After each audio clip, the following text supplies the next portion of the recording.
Xalq şairi Nəriman Həsənzadənin xəstəxanadan çıxdıqdan sonra yeni görüntüsü yayılıb. Doğru Xəbər Azərbaycan xəbər verir ki, görüntüləri jurnalist Turan Etibaroğlu sosial şəbəkə hesabında paylaşıb.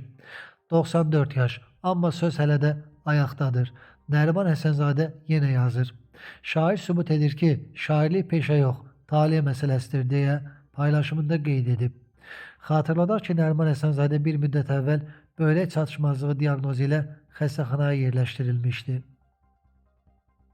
Polisə quldurluq hadisəsi barədə bilərəkdən yalan məlumat verən taksi sürücüsü saxlanılıb. Bu barədə Daxili İşlər Nazirliyi məlumat yayıb.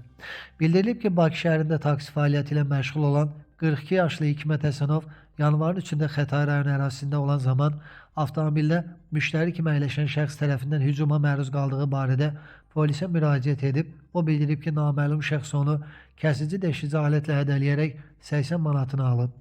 Xətai rayon Polis İdarəsi 36-cı Polis şöbəsi əməkdaşlarının keçirdikləri tədbirlərlə Hikmət Həsənovun polisə bilə-bilə yalan məlumat verdiyi üzə çıxıb.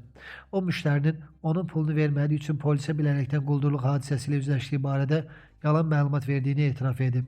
Həsənov polis əməkdaşları tərəfindən saxlanılıb, barəsində cinayət işi açılıb, faktla bağlı istintaq tədbirləri davam etdirilir. Xocalı rayonu Baharlı kəndi ərazisində yolların buz bağlaması səbəbindən vətəndaşlar avtomobildə köməksiz vəziyyətdə qalıb. Bu barədə Fövqəladə Hallar Nazirliyi məlumat yayıb. Bildirilib ki, dərhal əraziyə Nazirliyin Dövlət Yanğından Mühafizə Xidmətinin Şuşa şəhər yanğından mühafizə hissəsinin yanğın söndürən xilasediciləri cəlb edilib.